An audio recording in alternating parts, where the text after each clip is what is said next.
gang. Wait a minute, let me talk to y'all. Got something on my chest, I wanna get it all. Promise I won't keep you long, not at all. You ever felt as if you didn't measure up? Like what you had to offer wasn't good enough? Been listening to them lies, I had you switching up. Cause if I can't truly be me, it isn't love. So I won't let your standards abuse me. So if that means me choosing you, I lose me. I'll be yelling next like, excuse me. You go right ahead and do you, baby, cause I'll do me. Oh, no, that ain't no chip on my shoulders. I'm just simply saying if I ain't your cup of tea, then drink soda. That's right, it's finally me and I'm bolder. So them counterfeit relationships, I won't lose sleep. Finally me, for real. Come on in, everybody. Come on in. My purpose is good to be free, for real. Knowing that all things they are working, I finally see myself. I know that I am working. I ain't even scratched the surface. He be blessing me on purpose. Finally, ever been afraid to voice your opinion? What if they don't like what I suggest? What if they get offended? But ain't it crazy how fear can misguide your true intentions when you can be the very person in position someone else? Yeah, everybody, come on in. Your predicament, someone hypocritic. I mean, if I ain't got it, how in the world I'ma tell you to get it? See, but we all play a part, baby. We all different. You just gotta decide what you gonna do with what you've been given. See, I learned that being humble show don't mean timid. And I learned that if you stumble, you can still finish. See, you ain't got to hide behind nobody. Stop pretending. Let's go. If you really want it, then get off your behind and get it. So what if they don't say it? That don't mean he didn't give you vision. Shoot, I made them haters lemonade. Hey, everybody. What you got? It's finally me Friday. Let's go. Finally me, for real. Walking in my purpose, it's good to be free, for real. Knowing that all things they are working, I finally see myself. Hey, everybody. Hey, what's up? What's up? I am working. I ain't even scratched the surface. He be blessing me on purpose. Finally, I begin to try to convince her work was irrelevant, but God defeats her days. So my good outweighs my bad days. He knows the plans he has for me.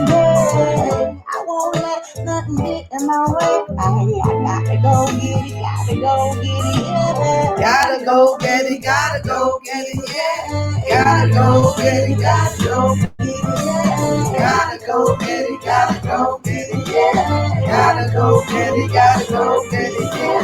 Gotta go get it, gotta go get it, yeah. Gotta go. Hey, everybody. Yeah. Finally me.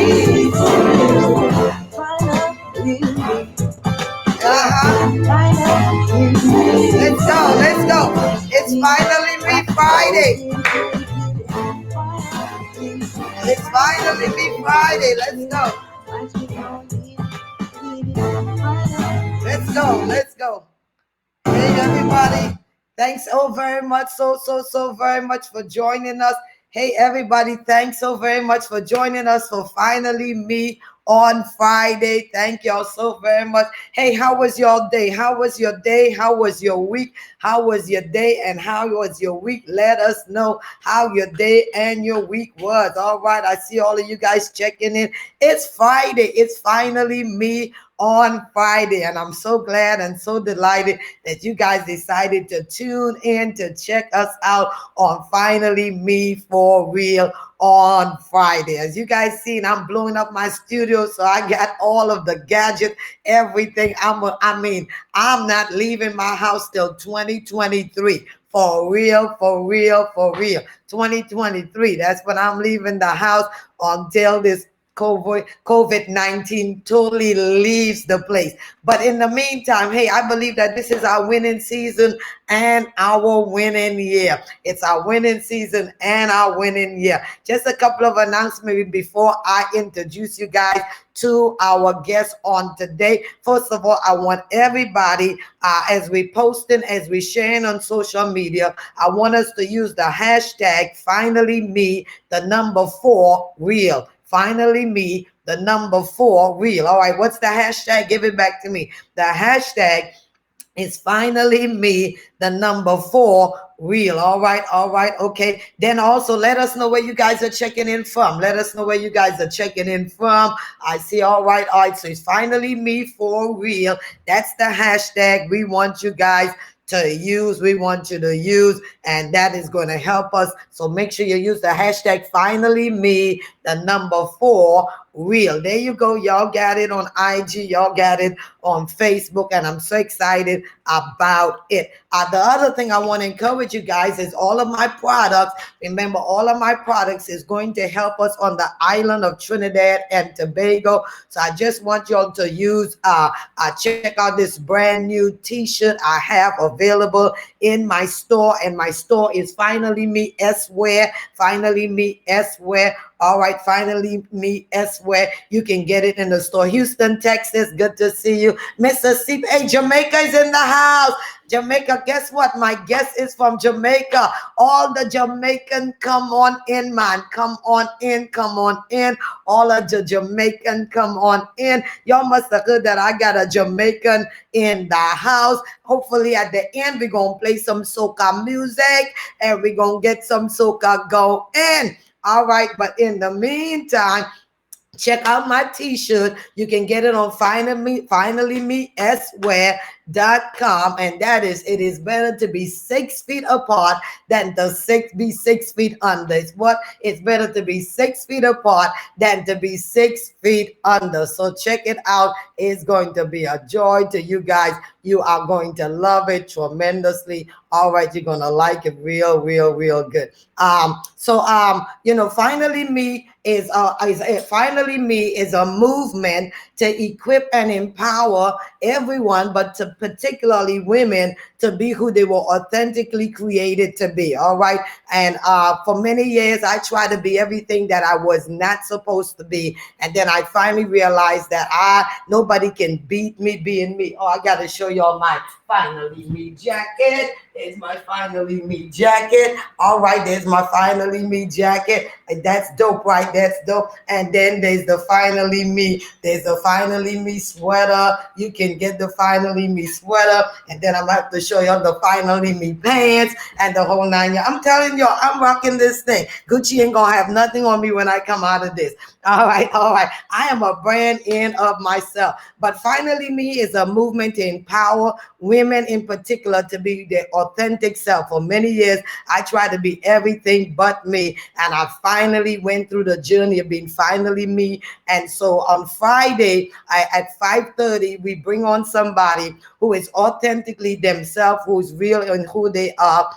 And this month, for the month of May, we're focusing on you can't keep a good woman down. What did I say? You can't keep Mary J. Blige. Come on now, come on my show. You can't keep a good woman down. Man, all of y'all are joining from Jamaica. What's up? Somebody got an alert that the Jamaicans are gonna be up in here. All right.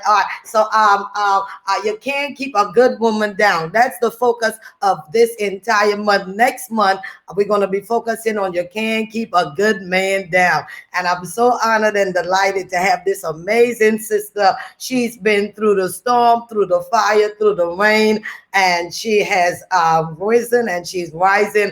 And I had her at my conference last year. She was amazing. Let me introduce her to you guys, because some of you may not know anything about her. And that's Natalie Taylor. She's a strategist. She's an interventionist. She's a performance coach and a transformational expert who helps individuals unlock their full potentials and the ability to reach their optimal performance. Miss Natalie started her marketing career in Jamaica. She's also worked as a consultant and financial professional on Wall Street, starting with global investment from Credit and Ernest and Young as a public auditor. She worked with other Fortune 100 companies such as Goldman Sachs, UBS, and the list go on and on. With knowledge of business, I mean, the girl is business savvy. All right, Miss Taylor is an amazing sister. I love her dearly. She's my island sister. So everybody, get ready. Help me welcome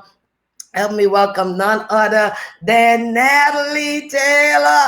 Hey, Natalie. What's Hey, pull up. up? Island people are taking it over. How you doing, girl? How you doing? I'm doing great. I'm doing great. First of all, I just want to give all honor and glory to God for keeping us alive. You says it's better to be 6 feet apart than 6 feet under. I need to get my T-shirt. Okay. And yes, look at the flags going up. The flag them a go up. Bup, bup, bup, bup, bup, bup, bup. The What what number what one island in the Caribbean. Let's get that straight.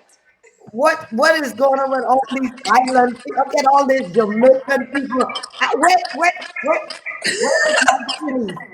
Where's my Trinidadian? So I'm gonna adjust my mic and then we're gonna go right into it. So give me 1 minute. Okay. Okay, can y'all hear her on IG and can y'all hear her on Facebook? Facebook, let me know y'all can hear me. Let me know y'all can hear her. I love this technology stuff. Don't you love this technology stuff? I love it. All right, fantastic. Okay, let me make sure Facebook can hear you and IG can hear you because we're getting ready to get into some good stuff. Oh, oh, did you put what? Did you just put your Jamaican symbol up? Oh my gosh. Okay, this is amazing. So Natalie, I know about you. They may not know about you. And if you have any other gadget on, just turn your volume down so there won't be a feedback on yours if you are on any kind of your platform. Oh no, I'm not on any platform. I'm actually on Facebook, but there's no sound. I have no sound on. Okay, Because I fantastic. wanted to make sure I shared it on my page. Absolutely wonderful. All right, Natalie. So tell him a little about yourself, because most people don't know who you are. They think you're from Trinidad. So tell them about yourself. First of all, I'm from Jamaica. Period. Oh my God, I've been homeschooling, so just understand that I'm behaving like my children. And so tell them a little bit about you from Jamaica. A little, they may not know who you are. Go ahead. Okay, so for those of you who don't know me, first of all, I just want to thank my friend, my mentor, my sister, um, a pastor to me, an inspiration and motivation, Dr. Jazz, Jazzy T, Jazzy Jazz. When she's dancing, she's Jazzy Jazz because she can really dance for real. She can really break it down. I just want to thank you very much for inviting me to be a part of your platform. You're doing an amazing job with this movement of finally me for real. To see a woman who is a woman of the cloth, a woman of God, but also shown women that it's okay to embrace your womanhood and all that comes with it. I really celebrate you. I really acknowledge you. I'm really appreciative of who you are as a person and all the other offices that you hold because you are able to manifest yourself fully in each and every single one of them. You don't go half stepping for nothing and nobody. So, shouts out to you, right? For those of you who don't know me, my name is Natalie Taylor. I am a young woman from Kingston, Jamaica. If you hear a little bit of echo, I live in an oversized house that I'm growing into. So that may be where the echo is coming from. So I'm a girl from Kingston, Jamaica. My mother is Cuban, Afro Latina, and my dad is German, but I was born in Kingston, Jamaica, so I identify as a black gal magic. Or straight out of Kingston. I was born in jungle, Arnett Garden jungle. So I'm a junglist, from where I was born, but I'm a child of God. I'm a mother of four children. Three of them are with me because Wait, wait, wait, my wait. oldest Slow that down. You are mother of how many? four, Four four. children. How old are the children? So my firstborn is going to be 21 in July 25th. He's 20 years old now. He's in college. My secondborn is 12 years old, going on 25.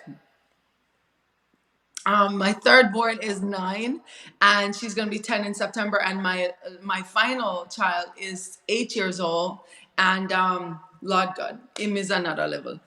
Wow. How is it being locked in with four children? I just made a post yesterday and I said for all the parents out there that not complain about, let me, English language, Natalie, English language. For all the parents out there that's complaining about being locked at home with your children and having to tutor your children, just imagine that in the midst of that, God blesses you with a dream house, right? That is like 5 times the size of what you used to live in, and you have 6 human beings that's coming in there. And literally right before we got on here, the last gentleman walked out of my house, so we're getting new hardwood floor because I'm allergic to the carpet that was here. I'm allergic to poverty, honey. Una don't pay me no mind. Wow. Four amazing children, healthy children. And so, Natalie, tell us about your win, WIN, winning with Natalie. Okay, so in 2015, uh, I was on a couch and I knew very much that you talked about my background on investment banking, public accounting, coming from Wall Street and then public accounting with Ernst and Young, the second largest public accounting firm in the world. And coming from that background, you either saw people in business who are wealthy and didn't really have, they call themselves agnostics, right? AKA them not believing a God. And then you had those people, my religious background is Baptist, who were very religious and didn't necessarily align themselves with wealth. So I came from the extremes, right? Where wealth was with one end, where they didn't believe in God, and then another group of people who believed in God but didn't necessarily believe in Christians being wealthy. And so I knew there was a calling on my life for to be financially astute, to be a door opener for wealth, to be one that guided in wealth. It was the prophecies on my life. I didn't really understand what that meant. And in 2015, after building a company with 15,000 people from all over the world, I was overwhelmed because I did not have the mentorship that included wealth and God in one category. So I started to cry out to God, and I ended up going to a mentorship program that you and I ended up participating in. And that program really helped me to really, open up and figure out, okay, how do I navigate this ministry and finances field? Because there was nobody really who was in both, right? And Right. we talk about this. There's a book that you mentioned. Go ahead and tell them about that book. Yeah, the book has to do with dual anointing.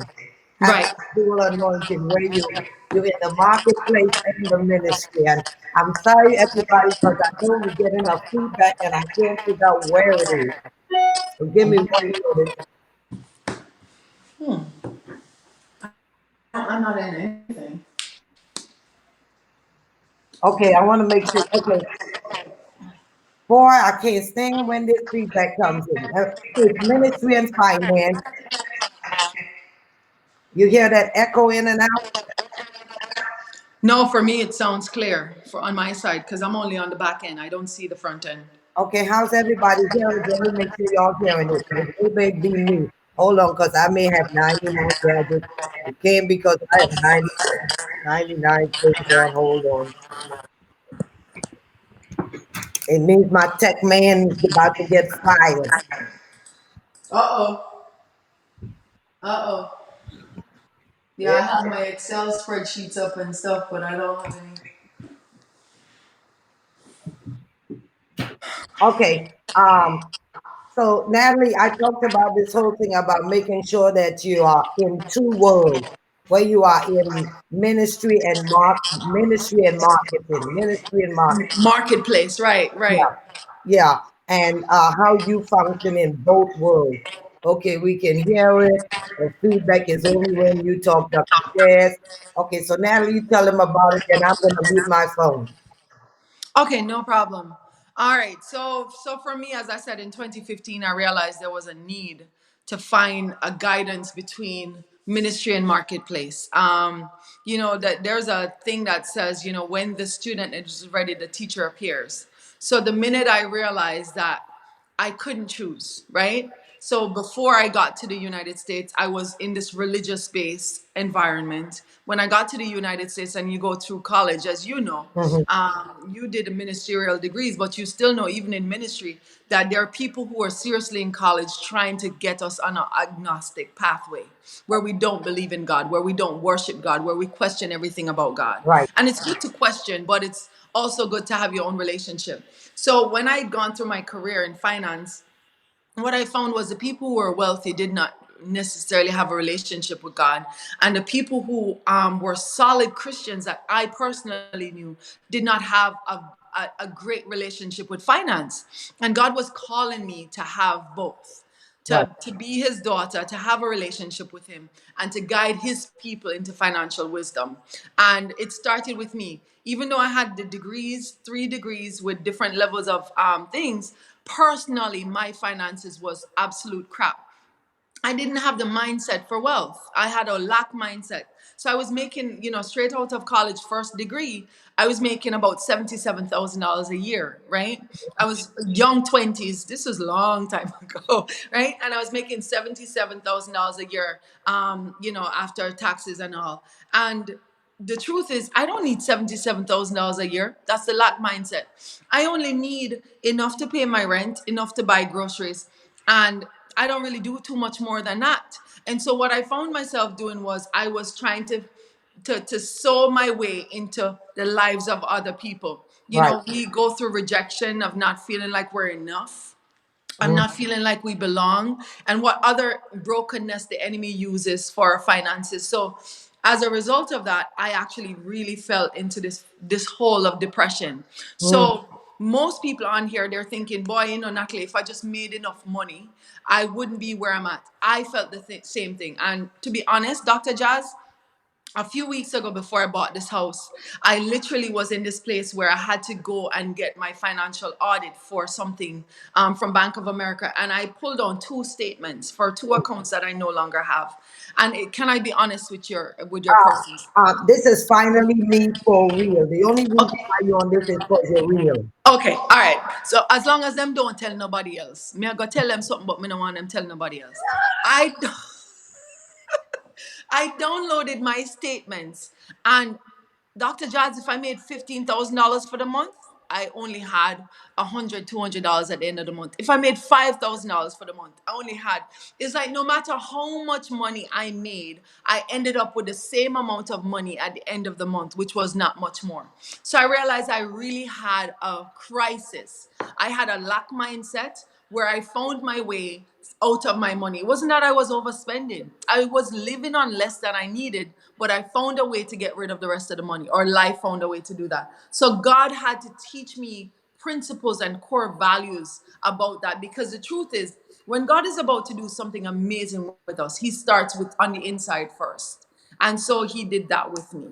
So I've been able to navigate marketplace and ministry because God called me for both. I to be honest, thought both fake, right? I was so fake when I started out, and I thought, oh, God called me for ministry.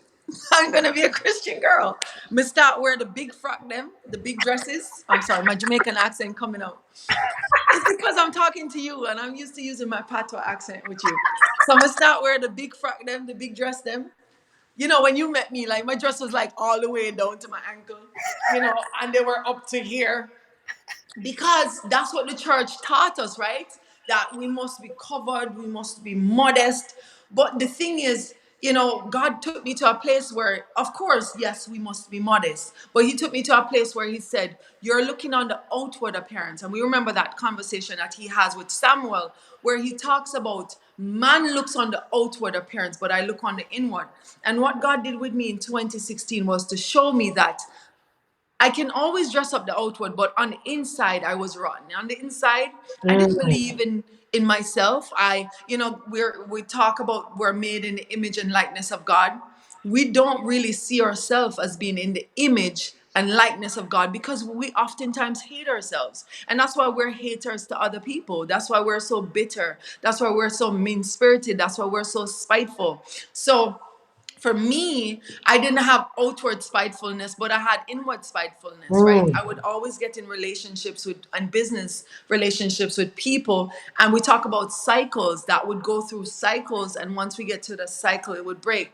And so God had to deal with me pertaining to what was the matter with me. See, I couldn't put on the frock because the frock wasn't going to be enough and the hat wasn't going to be enough, Right. and keeping myself in proper chastity wasn't going to be enough, because what God needed to do was going to start with the inside. And when I submitted to that, when I submitted to the fact that I was living with shame that was not mine because Jesus died on the cross for it, when Mm. I was living, when I released the fact that I was living with doubt, and when I was on Wall Street, I had all of these things that where I ended up in this abusive relationship, but I was living with, I'm not good enough.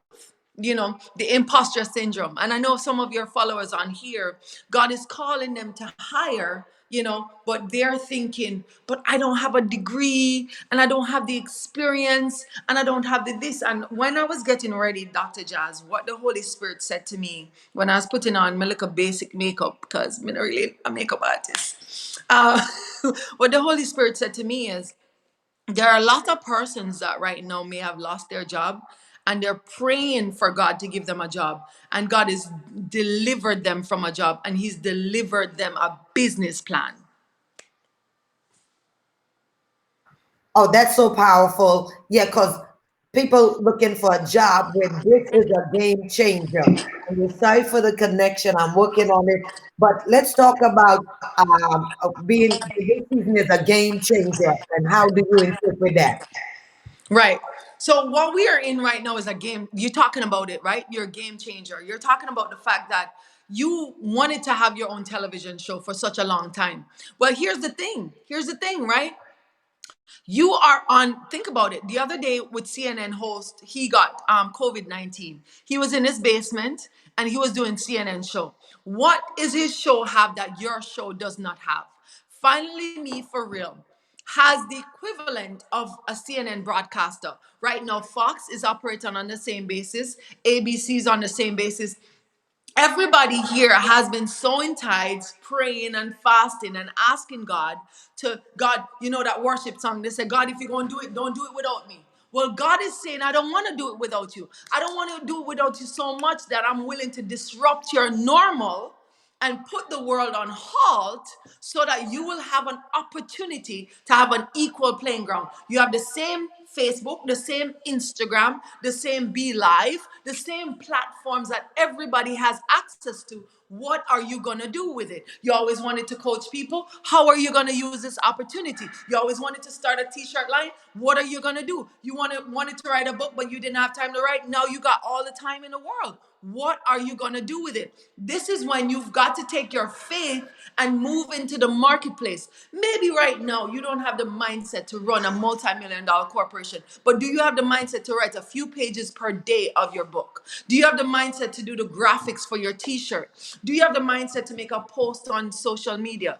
Do you have the mindset to make a couple calls about a product that you want to sell?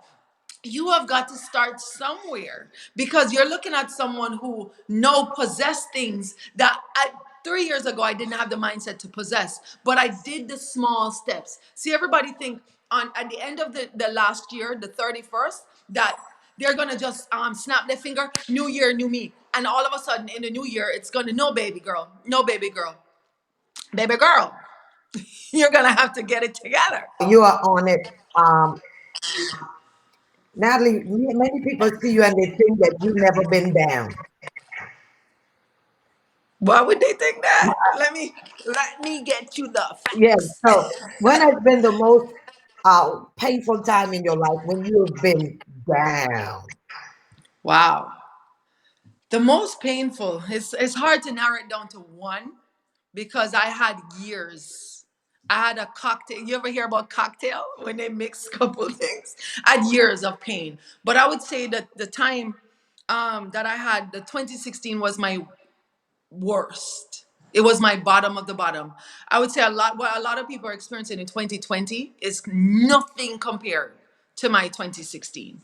In 2016, I started out the year, I'd started a company in 2015. Like I said, God was showing me that I was going to do marketplace and ministry. And here's the thing before I even go further. A lot of persons, you hear a prophetic word from your Dr. Jazz or anyone else, and you think, oh, yes, that prophetic word. The prophetic word comes, but God does not tell them what you're going to have to go through to get to the actual visual. David did not know that he was going to have to slay a giant, overcome the person that he was serving, humble himself and live in a cave before he became king.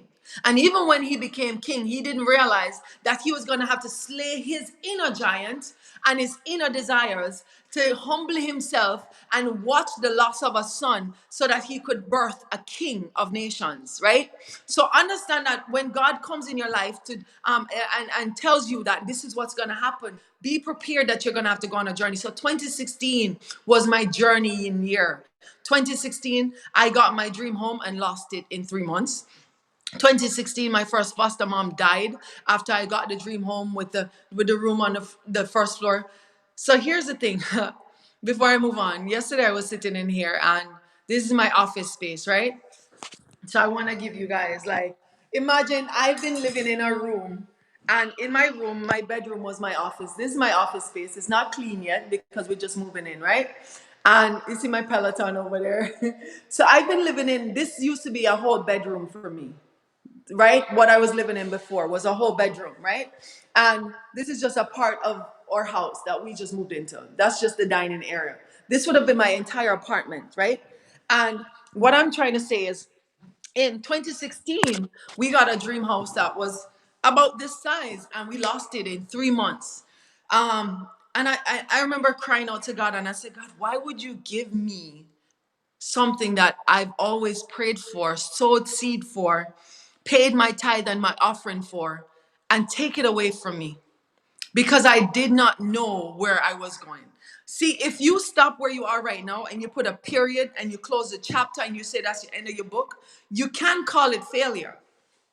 But what I'm saying to you is the thing that you're calling failure has several more chapters to it. And you just need to be more patient with yourself. Be more patient with your situation. In 2016, I lost my dream home 3 months after I got it. We moved into the house in February, got it in January, moved in February 5th. My foster mom died on February 6th, moved in February 5th. Foster mom died February 6th. My daughter's birthday was February 7th. I was crushed.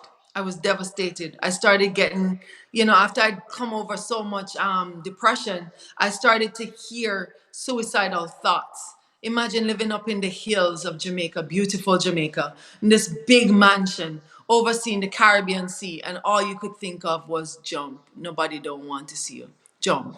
What's the point? Just take your life. You'll spare everybody else. I heard all these toxic thoughts. And I remember I downsized into another house that I'd owned since I was about 22 years old. And this house was, less than half the size. And a lot of us, we're going to have to downsize now. Maybe you lost a job or maybe you've been furloughed and you're thinking, oh my God, this is tragic. This is horrible. How can I be paying my offering, paying my tithe, praying to God? I'm sacrificing and this is happening to me. It was the best thing that happened to me. I downsized into this house. It was smaller. It was more humbling. And you remember when we think about the prophets, when God used the John Crow, right? In Jamaica, we say John Crow, the crows. The white people them said the crows. God used the crows to feed him. And he did the same for me. There was a lady that I would buy ground provision from. And I remember one day she called me and she said, Natalie, I haven't seen you in weeks. And she doesn't know that I lost my income on September 11th. September 11th means something else to me. The people that I was trying to protect in my business were plotting against me, but it was necessary. My foster mom died and she was suffering, and I was like, God, why is this happening? I lost my dream home. It was necessary. My business partners plot against me. It was necessary. I woke up on a Sunday afternoon and I saw a headline in the social section where my children's dad, my husband at the time, and his significant other. And I thought to myself, I must be the insignificant other, because if she had a significant other, then me and the insignificant other. And this was while I was on the way driving to the movie theater to hang out with him and our children, because he was trying to work things out. This was in the newspaper. So I had a lot of not so great mental thoughts. And that may be happening in this season for some of you. So I downsized home, lost dream home, lost foster mom, who raised me. So she was pretty much my mom as well. You know, have documented, like to this day you can Google it, it's documented in the most widely read newspaper. My husband, my children's father, is in the newspaper with his significant other at her birthday party celebration. This is a man that wouldn't even make time to go have a cone of ice cream with me, right? And I thought to myself, wow. And the truth is, my whole life, I'd played this whole thing of, oh, woe is me, I'm a victim, this happened. But something about 2016 in September, where I was, after almost losing my life because I took so many sleeping pills, because I couldn't sleep naturally. I had so much on my mind. I was anxious, I was frustrated, I was depressed, I was overwhelmed. So I had to take sleep aids just to sleep. And I thought to myself, I've done all of this. I almost died. My poor kids didn't do anything to deserve being raised without a mother. I have to be different. I said, God, your will be done. And we say your will be done, but we don't really mean it. I did not really mean it because, yes, I surrendered and yes, I went through the process. But by the end of 2016, again, the same thing. And 2017 was a turnaround. But 2016 was my lowest point. I lost my income in the space of going to bed, waking up, no income. One day I had a house, the next day my foster mom was dead. And then my daughter's birthday, and it was gone. And so I said to myself, I know how to make money. I don't know how to keep money, right? I know how to get a man. Clearly, I don't know how to keep a man, because the things that I was attracting them with was outward appearance. I didn't intend on attracting them with that because, I'm not really a girly girl, but that's what they were attracted to, my outward appearance. How was I going to become the woman who attracted the right person to my heart, the right person to my mind, the person who didn't see me as an attack on their manhood, but who saw me as a queen to stand in their kingship, or whoever God wanted me to be with? Because the truth is, to this day, I'm not going to limit myself to some title. 2016 was my absolute worst year. Wow, thanks for that transparency and sharing that. What made you not say that? My children was my first why. To be honest, I don't know if you guys ever had this thing where like you wish you was on a farm somewhere where you didn't know anybody, because God give you these big visions but you don't know how to accomplish them. And so if you could be this person with a little smaller vision where nobody knows about you and you can go hide, that was one of my prayer for a long time. But God kept calling me for greater. It was my children. I was born and I was abused physically, sexually, and emotionally at a very young age, before I was even a teenager, several times. And by the time I was a teenager, several more times. By the time I was a teenager, I was homeless, and I was also pregnant and homeless. And then I became a teen mom. So, to be honest, I didn't trust anybody else to raise my children. And so I knew that suicide was not an option, because no one else would, not even their dad would raise them the way I do. And their dad loves them very much. I'm well aware of that. But he did not have the skill sets. I'd gone through enough, been through enough, and overcame enough and healed enough to know that I possess what it took for my kids to be raised with the right thing. The next thing is I wanted to break generational curse. Even if I died and their dad did good, or maybe he married someone who was a brilliant woman who was nice and kind and was sweet to them. If I She cannot break generational curse in my children. It was not her responsibility. So I knew it was my responsibility to break the generational curse. My mother had left me at a young age. I left my son at a young age to go to college. It was not intentional. I was not trying to abandon him. But that's what the enemy was beginning to plant. That we left our kids by a certain age, and then our kids grew bitter and angry and disassociated with us, and also had a suicidal thought and periods of aggression and bipolar potential for bipolar disorder. So I saw what the enemy was doing. It's very clear if you look in the hindsight of what your parents been through, even if I grew up in foster home. But if you look back enough in your timeline, you'll be able to see that the enemy has cycles that he's put into being, whether it's in your relationship, in your finances, in your mindset, in your mental health. He has put into play, and your children will inherit this. I wanted to leave my children a legacy, a legacy of mental health, proper, wholesome mental health, spiritual health, a relationship with God. I realized that the first part of my children's life, they had witnessed me talking about God, living for God, but they witnessed me suffering. And I knew if I did not break that curse, my children would be bitter towards God, like most of our children have grown to be. If your God is so good, why are we in this situation? So I knew that I didn't need to help God. But if I did the surrendering, and if I did the work, and if I was willing to commit the time, that God who I believed in, that God of Abraham, God of Isaac, Ishmael, God of David, Solomon, God of Ruth, Esther, and Deborah, that same God was my God. And if I truly believe the word of the Bible, that my children would see in my life those same miracles in this time, and to watch my children tell me what they've seen God do with me and through us, I know we're breaking generational curse, because I don't have to worry about, even if my children go to college and they go off on a different path, I know they will come back because they have enough evidence that God is real. Wow, thank you for sharing that. Hey, everybody, we're going to jump on to IG. We're going to jump on to IG, and I'll bring in Natalie on IG so we can hold on to the feedback. Uh, Powerful story. Powerful. You guys can put your question in Facebook. We got a few minutes for a few questions. Natalie, you guys ready for a few questions? Yeah. I'm available. Okay. While they're sending their question is, what is your biggest fear? My biggest fear was dying young. My mother died at 50 something years old.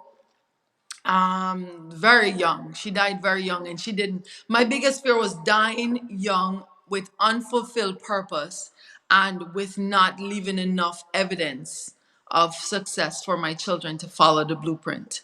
I did not have a blueprint because I did not have any previous, much like you, any previous blueprint of success. I didn't have any previous blueprint of financial freedom. I didn't have previous blueprint of what it was to be in a mental health experience. I didn't have any previous blueprint of what it was to build legacy. And my fear was to die young without leaving my children enough evidence or blueprint for them to use. And I find that that's where the generational wealth gap is. That's where the mental health gap is, and that's why our Black community and our Caribbean communities has experienced so much atrocities.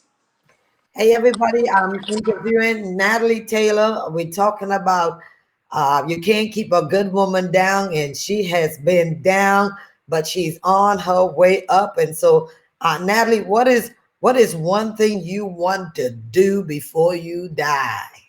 One thing I want to do before I die is to build a platform, or to build a company that finances women who have escape or is in purview of escaping battery and abuse. I've gone through domestic abuse. I want to build affordable housing in multiple countries across the world for people who did not have the head start, not so that they can live there and rent forever, but to set them up on a path. One of my foster moms, she owns my first foster mom. She owned house that we would rent to people, and we would set them up. She would set them up with mentorship, and they would own their house within 2 to 3 years of living in those properties. So I want to do that. My thing is to make sure that my children have enough evidence of what a real relationship with God looks like, financially, emotionally, spiritually, mentally. I wanted, before I die, I want to build a legacy of emotional mental freedom. I want to help as many women as possible, and men, because I have male clients, but as many individuals as possible, to help them see that there's no gap between being financially in financial overflow and in faith overflow. That when you're operating in true faith, and if you're truly operating, a lot of us say we're Christians, but we doubt God. And when you're truly in God, that you don't have to be in lack. That being a Christian does not involve lack. Just because you don't sell yourself and you don't sell your soul doesn't mean you can't have all things. All things. Wow. Um, Natalie, your story is so amazing. Thank you for taking the time and sharing it with us. When I first met you, I already knew that there was something powerful about you, and I'm just love the connection. I'm not going to hold it against you that you're from Jamaica. But okay, all right, I'm not going to hate on you. But before we go into some fun things, I know about your youngest son who is so special, so gifted. And just like our Cam, he battled with his own challenges. You know, Cam and Chloe, Cam is so special and he battles with sickle cell. And you have a son that needs to get some treatment. If it's not too much, can you share? Because I think there may be some people who are dealing with their son who have some challenges, and the way you just process and work through that. Can you share that? Okay. So in 2018, so just imagine, right, starting over and surrendering and following. And a lot of times as Christians, when we're going through, when we think, okay, God, we're doing what you said I'm supposed to do, God. I'm fasting, I'm praying, I'm surrendered, I'm sowing my seed and I'm my tithe. And then I find out my son has thalassemia. Thalassemia, the version of it that he has is he does not create his own red blood cell. So Michael, who is my 8-year-old, my youngest, he does not make his own red blood cell. However, we don't know this. So for years, we hear about the grace of God. The grace of God kept us. So because there were things that the doctors should have picked up on, that nobody picked up on it. And so we don't know. Don't come over here. He heard his name and he's like, he wants to. Hi, Michael. Wow. Oh, He's so, listen, this one, nobody is as confident as this one. You hear me? So Michael is diagnosed with thalassemia. And so Michael is one of the bravest individuals I've ever met in my whole entire life. He gets a blood transfusion. So first of all, when he's diagnosed in 2018, he almost gets a cardiac arrest because he has only 3 counts of blood. The human body, on average, does not go below 6 counts of blood without going into cardiac arrest. This child lives for almost a year on what it seems like 3 counts of blood, to the point where his body adjusts to function. So he stops growing, he stops developing, so that his body can sustain itself, because we're living on grace. When you think about the Israelites living in the desert, they're living on grace, on manna. And so God allows us to live on grace until the doctors figured it out. And I remember one day I heard very clearly that I should go take my son to the hospital. And I said to my foster mom, my second foster mom, I'm going to take Michael to the hospital because I dreamt that I had a prophetic dream that I need to take him there. And we had known something was wrong with him because his spleen had enlarged, but I didn't know that was his spleen. I thought there was an extra bone in his rib that was oversized. We didn't know what the things were because no doctor, even though we'd bring him to doctors and hospital, nobody would give us appropriate information. So, anyways, I heard the prophetic dream because it was a critical time, and so I went and I actually, said I'm going to take him next week Monday. Right? This was Friday. I said, I'm going to take him the following week, Monday. Well, here comes the Lord, swells his face, right? Allows his face to swell. And I said to myself, this is serious. I have to go now. So I drive him to the hospital. And they said, well, this must be an allergic reaction. I said, no, it's not an allergic reaction. In fact, I will not leave your hospital until you do some tests on my son. And so they realize I'm a little bit, Jamaicans, when we are angry, we're not the same. No amount of holy water can do that, can save us from that. So I'm like, listen, y'all go and test my son today. So they do that, and okay, they do that, and my children just made me dinner. They made ribs and roasted potatoes and Brussels sprouts.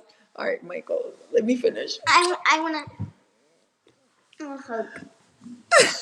And so we go in, and he is about to have a cardiac arrest, is what they tell me. 1 second, Pumpkin. I need to go. Okay. Oh, you want to go? Oh, I wanna kiss you more. Hi there, Michael. See you later. Bye. Bye. So he's very loving, Hey, much listen. like Cam. Did you see that? Did you see that? That broadcast with the lady on one of the broadcast network. She was doing her show, and her husband walked behind her naked. So Jamaica, what would you do if you were mad and your husband walked behind? Well, first of all, I don't even know what to say. I mean, for some single ladies, they wish a man would walk behind them naked. So what can I say? It's like, maybe he topped her up before. They went on broadcast. It's a single woman's dream. Playing, right? Yeah. So how's Michael doing? It looks He's like. doing well. He gets a blood transfusion now every 2 to 3 weeks. He just got blood two packets of blood this past Wednesday, and it's not easy. It is not easy. People see us and we're always laughing. We are always having a good time. But I think I have 4 children, and I can tell you that God chose. God is not. God is not a God that is evil or wicked or mean. Of all 4 children, it's the right child that's dealing with it. He has the right mindset. He has the right attitude. He has the right. All of my other children, I don't think anybody would have dealt with it the way Michael. Michael has a grace about him. This week he had a blood clot that was causing an issue, and he knew about it. The doctors didn't pick it up. The machines didn't pick it up, and it was dangerous. But something in him he kept saying it, and I thought he was being moody. And, he was saying recently, he said, Mom, this is really hard.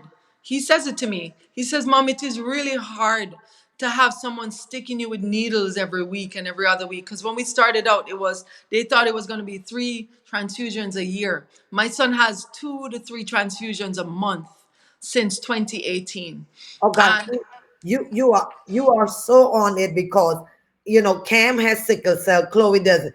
If Chloe did, we would be in trouble. Cameron has the temperament. You know that passage. He doesn't put more on you that you can't. Oh, yup. The scriptures have come to life in my life. The oh scriptures my have God. surely come to life in my life. Okay, y'all can put your question in. Somebody wanted to know what your IG page is. Winning Natalie, WINNINGNATALIE. I don't post on my timeline, but I do post in my stories. Okay, it's right in there. Everybody, thank y'all. A couple of feedback, but let me ask you a couple of questions. Beyonce or Rihanna? Pardon? If you have a choice to go to one of these concerts, Beyonce or Rihanna, Oh, girl. Oh my God. You know I'm an island girl, so I'm gonna go with Rihanna. But you know,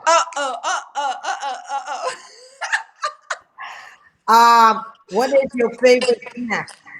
favorite snack? Mango. I love eating mango and blueberries. Oh, I just had mangoes today. I put I love cucumbers, mangoes. I put tomatoes in it, black pepper. Oh, okay. All right. I can do a curry mango now, so don't show off. Okay, red or white wine. White.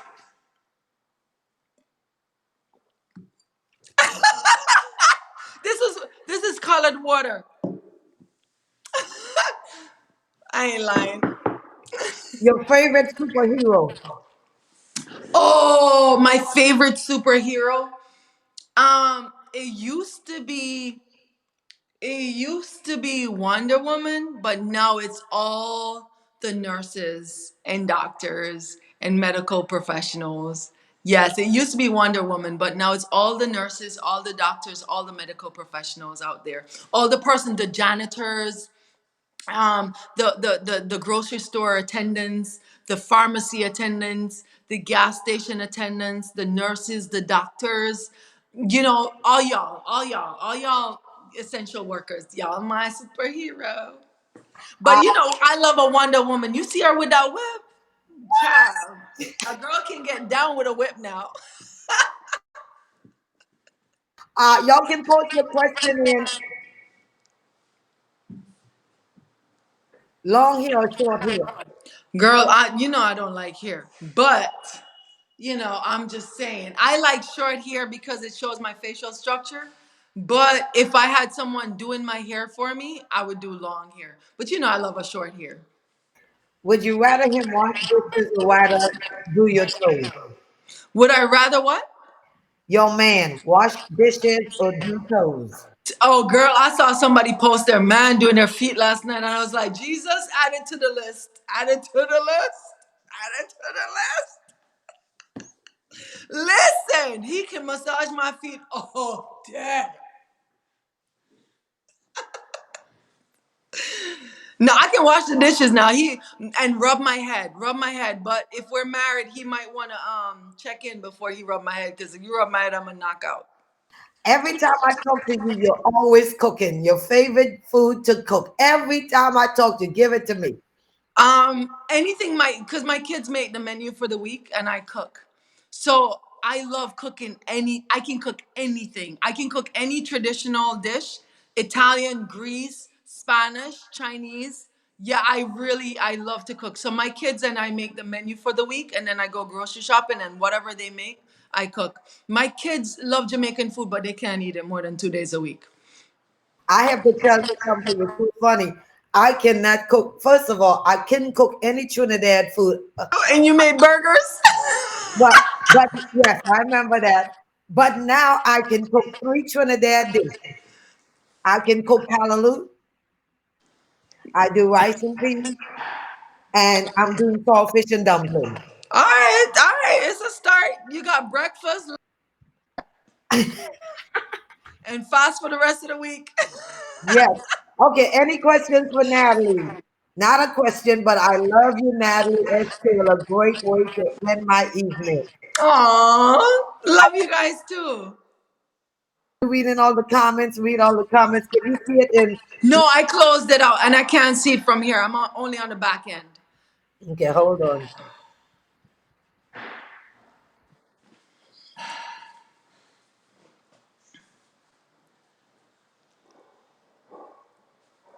What you reading? What you reading? Are you a singer or are you a dancer? Are you a better singer or you a better dancer? Okay. Let me get the music. Let me see. Everybody, y'all can judge. Wait a minute. Wait, Okay, okay, okay, okay. wait a minute now. Wait for me. Wait. Okay. Everybody that's inside, pick who they think is a better dancer. Y'all got 5 seconds to do it.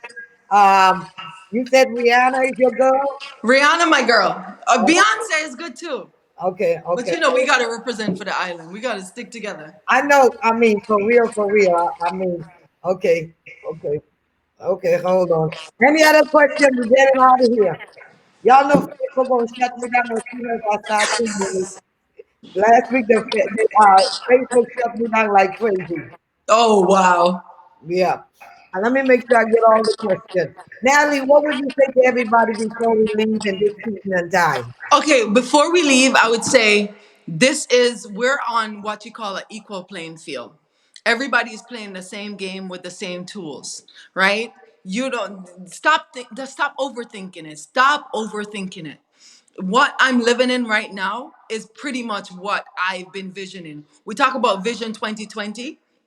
We've been training for this longer than the world's been training for this. We're more prepared for this pandemic than the world is prepared. We've been taught since we were kids that we walk by faith and not by sight.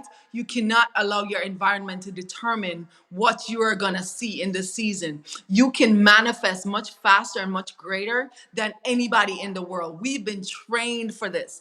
Trust me and believe when I say we've been trained for this. They should fumble, they should fall. You should not be fumbling right now because we've been trained to trust not our eyes, but the sight that God gives us, the vision that God gives us. We should not be caught up with the fact if we lose a job because we know whose we are and who we are. We know that we look to the hills from whence cometh our help, or help coming from the Lord. And when you start to get frustrated, think back to a time when things look impossible and look at how God came through for you. Remember those times and watch them bring you through. Okay, it's gonna be a delay, but I'm gonna ask the question. What would you recommend for we immigrants, ladies, staying in America and trying to stand on our feet? I'm an immigrant. I stayed in America and I'm standing on my feet. So if you can, start an LLC, start your own business, and begin to, create bank account, track your records, keep your own things together. You are much greater than you think. The word immigrant, think about it. Jesus was an immigrant. Mary was an immigrant. Everybody an immigrant. Abraham was an immigrant. Joseph was an immigrant. People are trying to make this thing a negative connotation. We all immigrants, right? So you are not a lack person. You are not a sad person. You're not a depressed person. This is the kingdom of God. Their country and their rules don't determine what we own. They can't determine what we have. I live in a neighborhood I should not live in. Okay. I have things that they said I should not have. I don't come from a background of anything, right? My mother couldn't even do and read and write. My biological mother could not read nor write. Here I am. I have 3 college degree, double major, and a triple major. I graduated with over 40, 50 scholarships. Do not let people determine what things are going to be defined. I'm a single mom. I'm a single mom. I have multiple six-figure in my net worth. I have multiple houses. Do not let anybody determine what your definition of who you are is. So yes, you're an immigrant, but you own things. Your father owns the lands and a thousand and a million hills. Determine what part of that house or land and hill you're gonna own. You're gonna take hold of. Stop acting like you're intimidated by these people and start taking ownership of stuff. I absolutely love you. You know you're my girl. But I still say I'm a better dancer than you. Wait a minute. Wait a minute. I ain't even start the music yet. I mean, you just gone off. Hold on.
Oh, I got boxes.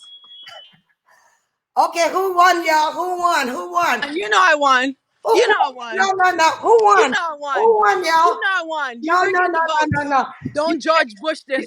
You Do cannot. not George Bush this. You cannot say no longer that you didn't get to dance at my party. I love you. Thank you so much. I love you too. I Talk to you appreciate you. later. Hey, who All won? right. Who they say? They said Dr. Jazz. Dr. Jazz. Who won? Come on, y'all. You Don't know I won. You know I won. You know I won. Natalie. You know I won. Natalie. Okay. Okay, it's a draw. Oh, Natalie, that don't sound like a draw. Oh, that don't sound like no draw. I'll talk to you later. Love you. Thank you so very Love much. you. Mwah. Thank you so much for having me. You're welcome. Thanks everybody for joining us for Finally Me on Friday with Natalie Taylor. You can check it out back. It's going to be live on YouTube. Do me a favor. Make sure y'all subscribe to the YouTube channel. Finally Me For Real on YouTube. Finally Me For Real on YouTube. Make sure you check it out. Finally Me. Cynthia Jones, I know you're not saying both of y'all. Okay, check it out. Go on my YouTube and check it out. Finally Me For Real. Please subscribe to my Finally Me For Real, the number 4 on YouTube. Make sure you follow us on all our social media, and we're excited about it. Hey, everybody, it's Finally Me on Friday. Thanks so very much for joining us. I appreciate y'all. We apologize for the technical difficulty. We will get it better, but let's get out of here. Let's get out of here. Let's get out of here. Ooh. Yeah, wait a minute, let me talk to y'all. Got something on my chest, I wanna get it all. Promise I won't keep you long, not at all. You ever felt as if you didn't measure up? Like what you had to offer wasn't good enough. Been listening to them lies, I hate switching up. Cause if I can't truly believe me, it isn't love. So I won't let your standards abuse me. So if that means me choosing you, I lose me. I'll be yelling next like, excuse me. You go right ahead and do you, baby, cause I'll do me. Oh, no, that ain't no chip on my shoulders. I'm just simply saying if I ain't your cup of tea, then drink soda. That's right, it's finally me and I'm bolder. So them counterfeit relationships, I won't lose sleep. Finally me, for real. Walking in my purpose, feels good to be free, for real. Knowing that all things they are working, I finally see myself.